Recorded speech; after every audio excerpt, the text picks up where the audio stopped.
My name is Anne Sermons Gillis, and I am a member of the Theosophical Order of Service.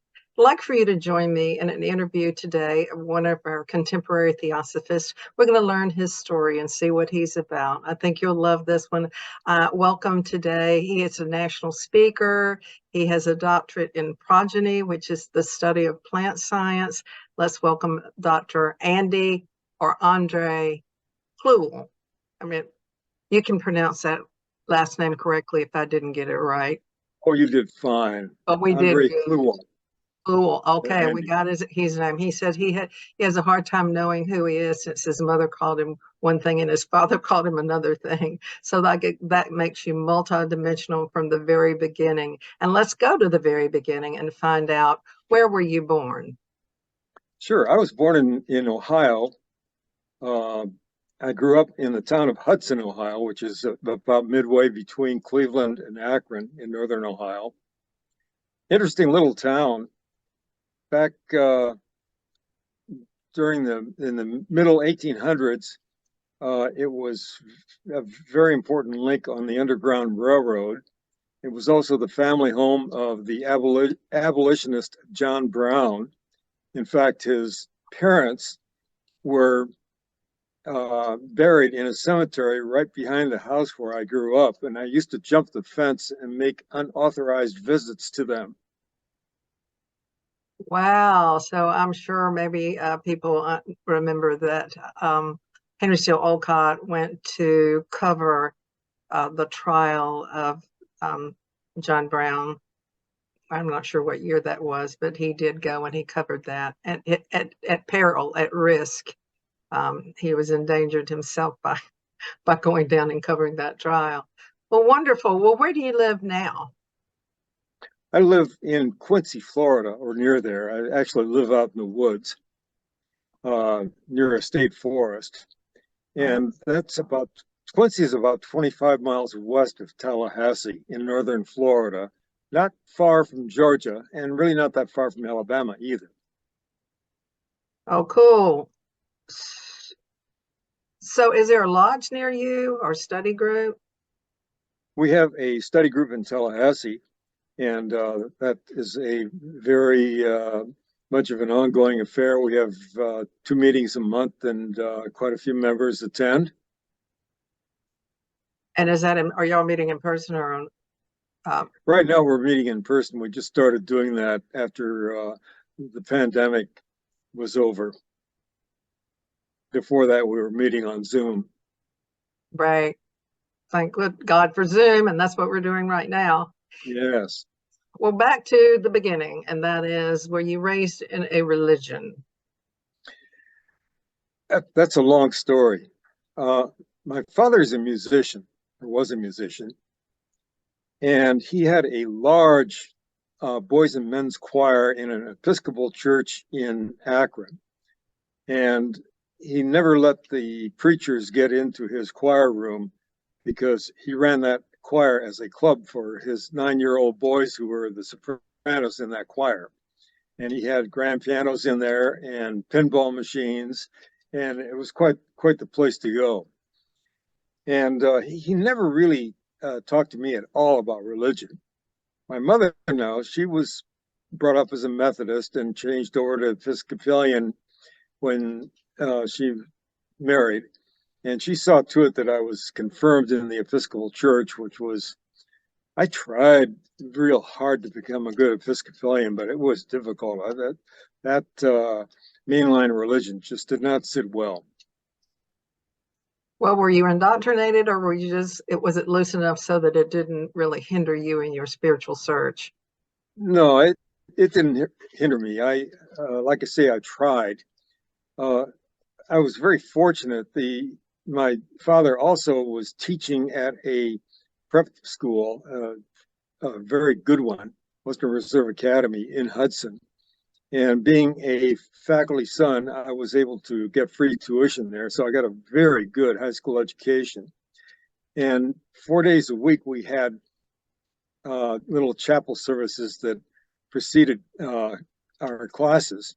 And we would get these mainline religion messages, which just drove me up a wall. And by the time I graduated from there, I was completely agnostic. I think that's happened to many people. Well, you had your experience with the Methodist and the Episcopal Church. A lot of that you certainly did not buy. So how did your true spiritual search start? Well, that was much later. Um, I was probably in my early 40s at the time. I was teaching at the university, Florida State University, uh, and a dear friend of mine uh, was quite psychic and belonged to a small group in Tallahassee, uh, which did psychism. And the local sheriff came along one day and said, "Help us find the serial killer." And my friend used her clairvoyance to find a revolver underneath the steps of a particular place. And sure enough, it belonged to the killer and all of that. And at that point, I realized, there's more to uh, this world and this universe than what I've been taught in the sciences. And so thereafter, I made a very big effort to learn about it. At that point, I've been at the university about 16 or 17 years, and I was looking for something else to do, and I went into private practice in down in the Tampa Bay area, in fact, a little further south than that, Burlington and Sarasota. And I was able to link up with Carol Parrish, who was a very well-known uh, spiritual teacher. I know And Carol. I know Carol. Yes, I've been to her place many times. have you? Mm-hmm. Oh yeah. Well, that was quite an experience. And I was not one of her better students, but nonetheless, we got along, and I learned a lot. And she introduced me to Theosophy, and the rest is history, as they say, to coin a phrase. Wow. That's great. Well, so she was one of the teachers that has influenced you. Did you have any other teachers that living teachers, they may not be living now, but teachers that influenced you, or even non-living teachers, theosophists, anyone? Well, when I was working with Carol, we would sometimes have lectures by. In fact, went out to the center of Torquem Saradarian, and he was somewhat of a theosophist also. Um, and that was sort of interesting. But most of what I learned, I did on my own by reading. I just read an awful lot of materials, spiritual materials. I think that's the way with many of us. That's a powerful way. I think that a lot of books have a power in them. I call them a transmission in which we can get this material that lives. It becomes alive, and it does teach us. Were there any That's particular absolutely true.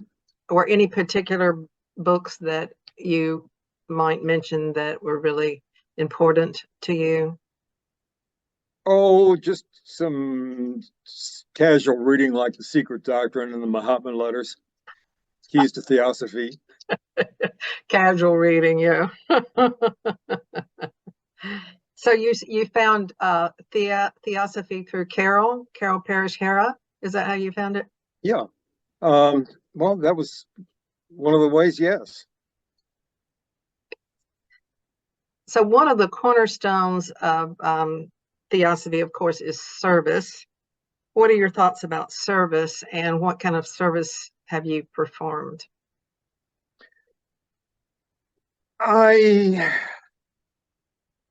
am a big believer in altruism, as taught by Helena Blavatsky also, and that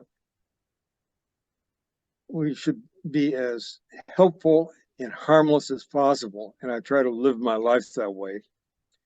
As far as Theosophy is concerned, I give service by being a national lecturer occasionally and by helping organize groups occasionally and do what I can in that regard. Well, I think that you have told me that you work in the field of ecological restoration. I mean, that sounds like service to me. Can you tell me about that and also how that relates to Theosophy and actually, Sure, what it entails? sure. It's a long story, so here I go.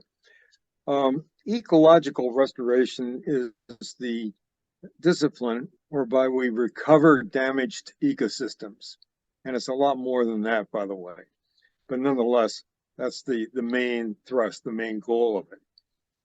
And it's a relatively new discipline. It came into its own as an important discipline back in the 1970s and 80s. And I was on the ground floor of that and became a founder of the Professional Society of Ecological Restorationists. And so I'm kind of a grandfather of the field of ecological restoration, maybe a great grandfather. Anyhow, uh, I after I left the university, I went into private practice, and I was doing mainly ecological restoration. I was trying to put forests back on surface mined land in Central Florida, where they were mining phosphate ore, and I was successful in doing so. And I've done a lot of teaching and writing about that kind of that experience and other experiences as well. Now, ecological restoration and theosophy share the ideal of promoting wholeness. In ecological restoration, promoting wholeness is to recover the biodiversity and physical environments of damaged ecosystems, and also to recover the natural capital of those ecosystems. By natural capital, I mean things that help the economy. For instance, if you are restoring forest on a mountain slope, if you don't restore it, you have a lot of rainwater washing down the slope, eroding the soils, and running into the rivers and causing floods. If you do restore it, you're able to prevent that rainwater from going down, and so you stop the flooding. You're growing a forest that can be utilized for commercial products, and you're actually helping the water supply by both cleaning it up from turbidity and making sure that it produces a lot of water throughout the year, not just during the rainy season. So that's the kind of restoration that I was doing. Now, the Theosophical Society restores people, humanity. And the purpose of the Theosophical Society is to return or bring individuals into oneness. And another purpose is ethics, to return humanity to oneness. And I do both of those. And I do them together. I'll give you an example.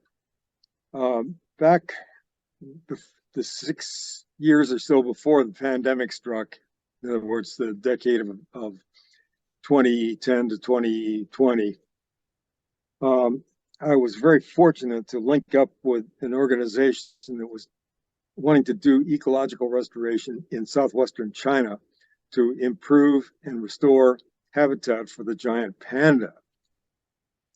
And so I was over there a number of times for weeks at a time doing this work.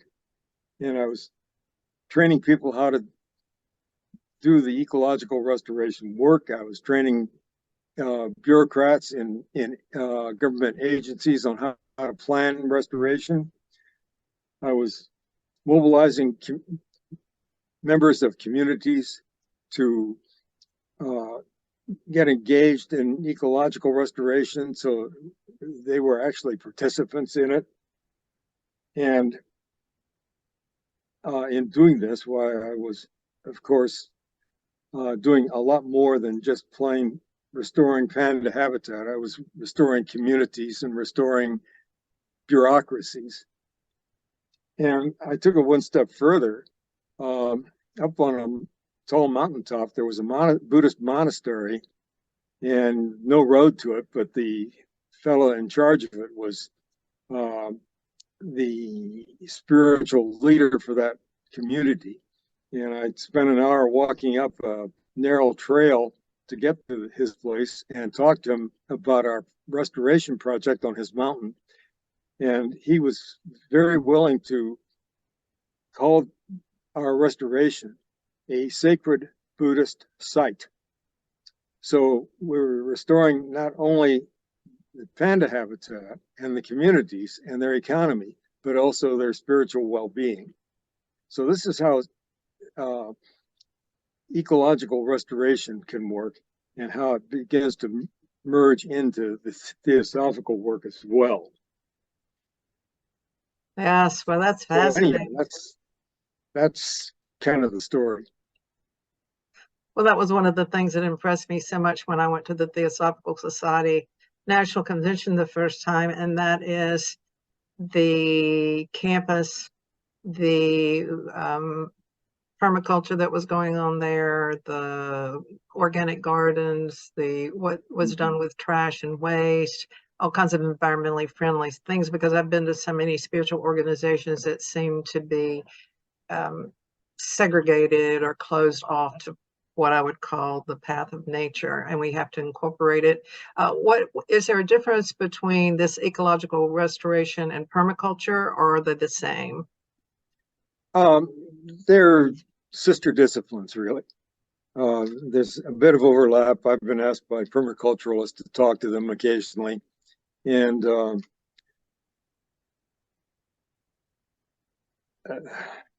that's about what I can say about that. Okay, well, I have seen some of these videos. I'm sure people have seen these videos where they take the wolf and they put the wolves, they restore the wolves, and then all these habitats start growing back because the wolves can eat the predators that ate the bugs or something for the trees. Does that fit into what you do They at eat all? they eat the herbivores, and you know that if you live in a suburban area, you know how bad the deer can chew up your flowers in your yard, and the wolves provide natural predation on deer, for instance, and that brings back a balance into nature without our having to be involved. Was that part of your restoration? Did it deal, you said you dealt with the panda habitat, so did you deal with habitats of other species, or was it more about restoring the forest or natural plants and trees? Everything, all the entire biodiversity. What you do, you look and see what's missing, what species probably were there in the past and are not there now, and then you reintroduce those species. You get a lot of different kinds of plants and plant a few of them and let them grow up and seed in and take over from the way they used to be. Same Well, way with animals, you can do that too, but the animals usually find the plants. If you get the plants in there, the animals will roam around and find them. you're just going to attract the animals, you say. I know that the whole system is it's resilient and flexible, but it's also very connected and delicate as well. I went to a museum in South America which talked about some indigenous nation there, and when they built a structure, they knew that it changed the wind patterns, and they would build an equal opposing structure so that the wind patterns wouldn't be affected, because they knew that the wind patterns, when they were changed the climate. And I thought that was a powerful and astute observation of these earth people, the indigenous. When you live in nature like those indigenous people do, you have to be very astute if you're going to survive. And that's just a good example of how they survive. Yeah. That's amazing, absolutely amazing. So let's going back to Theosophy itself. Have there been any particular aspects of Theosophy that have influenced your life the most? Something that stands out to you? Well, I don't know about influence, but I can change that a little bit to say that I'm actually a theosophical restorationist. I'm not only an ecological restorationist, but a theosophical restorationist. I mentioned that I had moved from the Tallahassee area down to the St. Petersburg and Tampa and Sarasota area, and I've done that several times in my life. And uh, one time I was living down in the Bradenton area, and I got a call from David Bruce, who's our national secretary of the American section, and he said, you know, back in 1919, Annie Besant chartered the St. Petersburg Lodge of the Theosophical Society. And right now it's going through sort of a bad situation where a lot of people have died and members have died, and there's not much leadership there. Can you go try to get it revived? And so I did, and I became president of that lodge for a couple of years, and was able to bring the membership back up and get them housed in a new place to meet, and that sort of administrative thing. So I was able to restore that lodge. And then I moved to Tallahassee, and we had formed a Tallahassee study group when I had lived there before, but it had become moribund and was not meeting anymore. So I got hold of the few members that were still left and got them organized. And now we have a very active group. Uh, and so I'll take a little bit of responsibility for getting that group put back together again. And about the same time, David Bruce called me up again and said, we're having some administrative problems. People are dying off, and no one wants to take over the leadership in the Mid-South Federation of the Theosophical Society. Can you help? So I became president of the Mid-South Federation 2 years ago and got that organization back and healthy again. And it is a very active organization right now.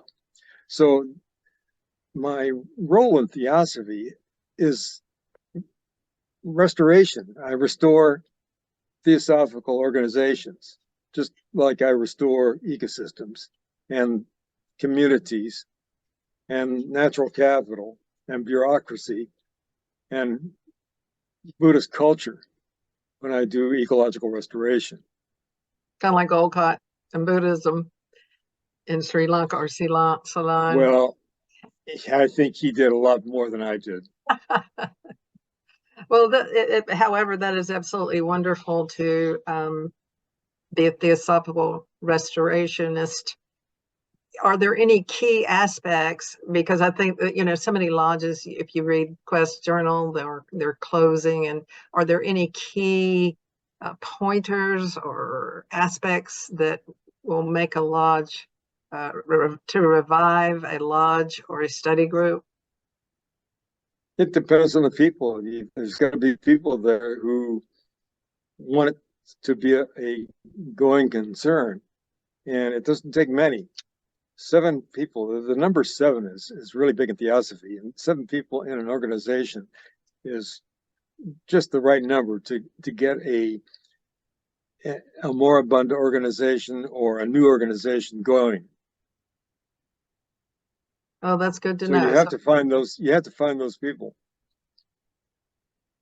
And then what you do? When you get 7 people, and then what happens? You stand back and let them use their imaginations and what they know, which often isn't too much, and let them try to figure it out. Because if you try to tell them what to do step by step, it's like when you go to get your driver's license, you get this little booklet and it says, if there's a stop sign, you stop. Okay, that's a rule. But what they have to do is to learn why they stop or why they're doing theosophy in this case. you learn that when you go to a stop sign, that there is traffic coming in the opposite direction, and if you don't stop, you might have an accident. And so you begin to integrate the stop sign with the traffic pattern, and you find meaning between a sign and what's happening. In the same way with a group of people who are trying to put together a study center, Theosophical Study Center, they have to use trial and error to figure out what's going to work and how they can get that center going and what they have to do. And your job is just to sit back and watch and give them encouragement.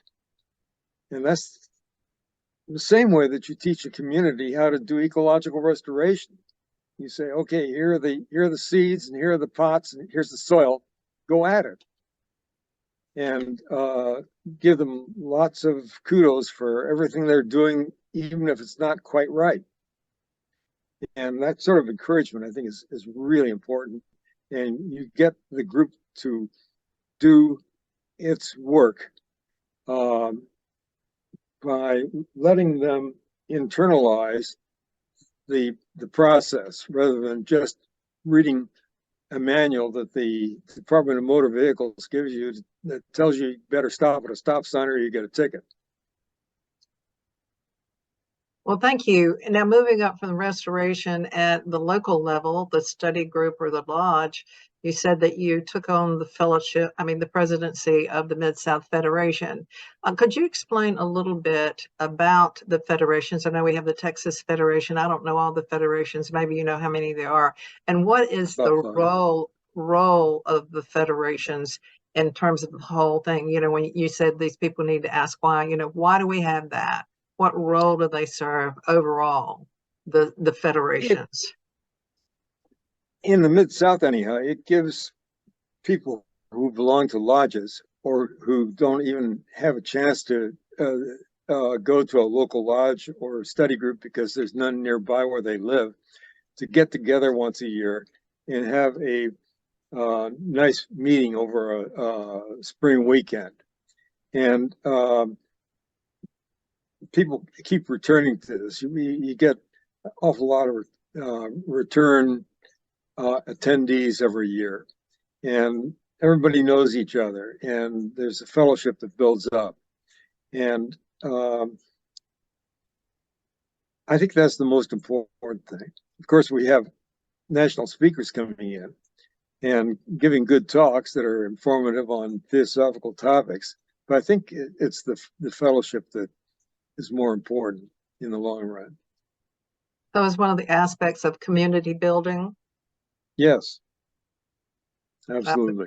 I love them. I've been to the Federation meetings and I certainly love them. That's where I met you, and I'm really glad that you're here with me today. Yeah, I'm glad to be here with you today also.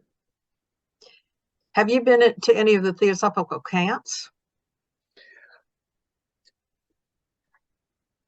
I've not attended any. I've been on the campus of the one up in at Indralaya in Washington State. But I've really not had the opportunity to participate in any camps. Yeah, a lot of people don't even know that we have camps. And so, yeah, that people can go and get extended information and more community as well. Right.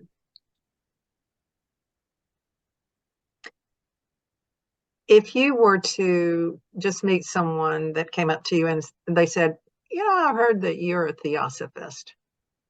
What is that, and what do they teach? What would you say? I would stumble and fumble, and it's very hard to tell people what Theosophy is because it has so many facets. I would want to find out why they were interested. Were they churchgoers who wanted to find out more about the universe than what their churches were telling them? were they scientists who were realizing there, like I did at one time, that there was more to the universe than just the physicality of it? Were they people who had a brush with some spiritual event, like a near-death experience? And then it's easier to talk with people. Otherwise, I don't know. I look at Theosophy like it's really a university department. It's not a philosophy. It's not a religion. It's very hard to define what Theosophy is. And I think it's a place where you can go do research and teaching about theosophical topics, just like any other university department. In fact, our national section in Illinois is on a nice campus. It looks like a liberal arts college. Sort of operates like one also. Well, that is very cool. So what basically if somebody asks you about Theosophy, the first thing that you might say is that why do you ask? In other words, get to know your audience before If you you jump have in. the opportunity. Yeah, before Sometimes you because don't have the opportunity. Sometimes, people like to ask, I've got these questions, but they really don't say it that way. They come at you indirectly, and you're not quite sure what to say. I have a very good colleague in ecological restoration whose father died one time, and shortly thereafter we were talking about it, and said, well, when you're dead, you're dead. That's all there is to it. And I had a hard time trying to figure out how to approach that, and tell them, hey, yeah, and since you're dead, because your body and your personality are gone forever, but there's that higher mental self which is going to be permanent, and it's pretty hard to talk about that.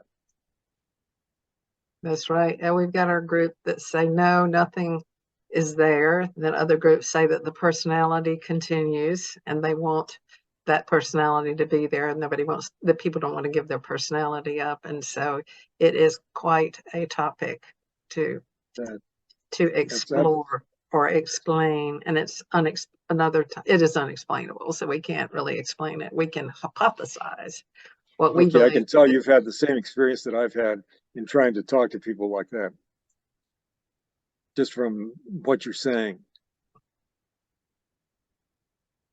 Do you have any of your family members that are also theosophists or interested in theosophy? And if not, do they think you're Yes. strange? Well, they think I'm strange anyhow, but they're quite happy with Theosophy, either directly or in principle, and so there's no problem there. All right, let's see, you live in Florida. Are you married? No, I'm not. Do you have any children? I have children by a previous marriage. Um, I mentioned earlier that I had this dear friend who was the clairvoyant who found the gun under the steps. I was married to her for a long time. I'm still very much attached to her, and go visit her whenever I can, and we take care of each other and so on. Um, I I've had a rather interesting, well, I don't know if it's interesting or not, but a long history of relationships like that. So you mean In fact, relationships with in fact, I have a partner right now, and she was living on the same island where the Indralaya camp is in Washington, and Orcas? wandered down the lane, wondering what was back there. She sort of considered herself like going down a lane like a stray cat, and she saw Dora Coons and others there doing therapeutic touch, and she stayed. And when she walked back out again, she was a theosophist. Oh, that is cool. So And when was that? that was a long time ago. That's back during the, I don't know, the 80s or something, 1980s perhaps. Uh-huh. Uh-huh. And so you've been together with her since then? Not since then. Well, she was she was my I was her academic advisor when she was an undergraduate at Florida State, and that was way back when. Uh, And we had always been uh, in touch. Um, and when we both were single again, when we got together, and she's part of the Tallahassee study group. it sounds like you've had a lot of synergy in your life and a lot of synchronicity in your life in terms of, Yeah, when I was an undergraduate, I am a graduate of Oberlin College, and the head of the botany department there used to complain to me that I was interested in too many things, and I still am. And it's gotten me into trouble, and it's been the attitude that has gotten me to where I am today, and I rather like the trouble. well, that's probably a hallmark of a highly gifted person that is ravenous curiosity. And so you Um, are, you know, you're in league with many, many people. I don't know about being gifted, but I'm ravenous. You're ravenous. Okay. Do you have any book that you would recommend that's a theosophical book? You said something about the secret doctrine. Were there any books in particular that you resonate with, like, and I interested I in? like it. I like to recommend Ed Abdul's book, The Secret Gateway, to people who are just starting out and need a nice soft landing spot to learn about uh, things spiritual and theosophy in particular. So that's one, but it's really hard to recommend books to people because what you like is not necessarily what's going to turn on somebody else. And so, again, that's why I like to ask them what their spiritual background is before I do any recommending. Right, right, right. Well, people that are listening to this are going to be people that are interested in theosophy, I'm sure. Yeah, So, well, we've talked about a lot of different topics, and I'm wondering if there's anything that we haven't covered that you'd like to add to our conversation, any advice, anything, any aspect we've left out that's been important in your life. I think we've done a very good job of covering what's important to me, and I can't think of anything else that I need to add to that. Okay, any advice for somebody that's just starting on this path as opening up to the perennial wisdom, theosophy? Don't be afraid. Just go at it.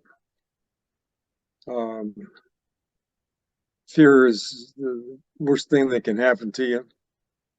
So when you go into theosophy, why just be bold.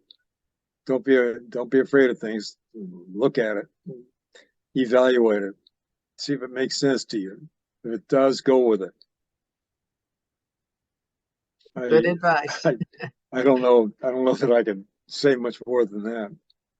That's good advice because I think when people begin to change their belief systems before they've got a foundation of another belief system intact, then they tend to fall like free falling without beliefs because we do count on Yeah, those beliefs.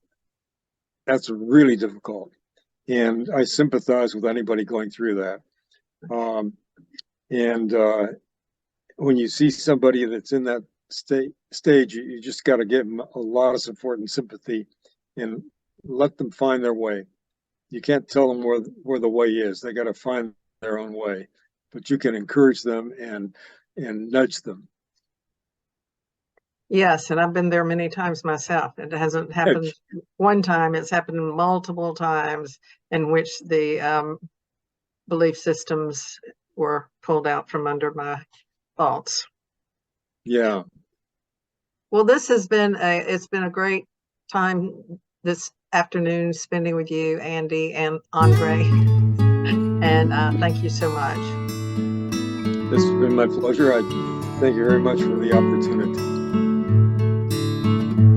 Thank you.